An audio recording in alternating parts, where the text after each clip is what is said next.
पहचान बनाएं।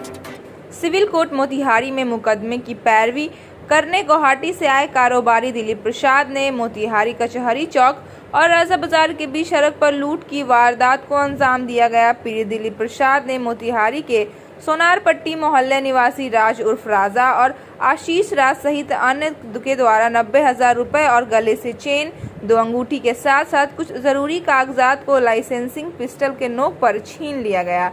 वह व्यवसायी के सादे कागज पर जबरन हस्ताक्षर लेने और 1.5 करोड़ रुपए की मांग करने तथा नहीं देने पर पीड़ित और उसके लड़के को जान से मारने की धमकी दी।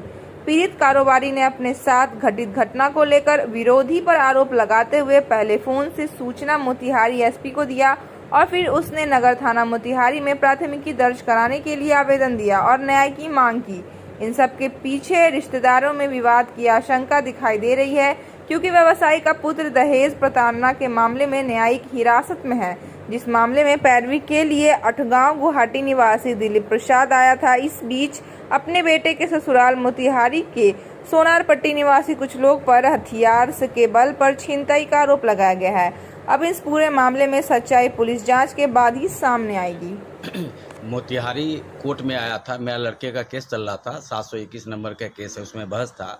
बहस से कंप्लीट होने के बाद हम लोग जैसे बहस से बाहर निकले, कोर्ट से बाहर निकले और राजा बाजार की तरफ जा रहे थे कि सामने से राजा, रोनित राज, उसका एक आशीष राज और 4-5 और कोई आदमी था जिसको हम पहचानते नहीं हैं। ये लोग पिस्तौल दिखाते हुए हम लोगों को गाड़ी से उतारने के बाद सिकरी, 2 अंगूठी और एक 90,000 रुपया लगभग हमारे पास में था बैग में, वो जरूरी कागजात था, वो सब छीन लिया और पिस्तौल दिखा के हमसे एक सादा कागज़ पर एक साइन करवाया और बोला कि 1.5 करोड़ रुपया तुम दोगे तब तो यहाँ मोतिहारी में आना है, नहीं तो तुमको भी मारेंगे, तुम्हारा बेटा जेल में है, वहाँ भी तुमको मरवा देंगे।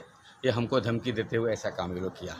इसके बाद हम उसी समय साथ साथ एसपी साहब को इन्फॉर्म किए कि ऐसा ऐसा मेरा घटना घटा है। तो एसपी साहब आउट ऑफ स्टेशन थे, वो बताए जो लोकल थाने में जो है उनको आप इन्फॉर्म कीजिए। तो हम जाके यहाँ पे जो है ये नगर थाना में दे दिए।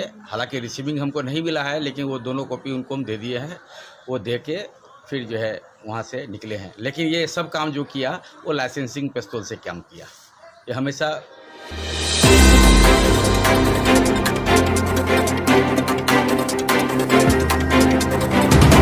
एक पहल जो आवाज को पहचान बनाए।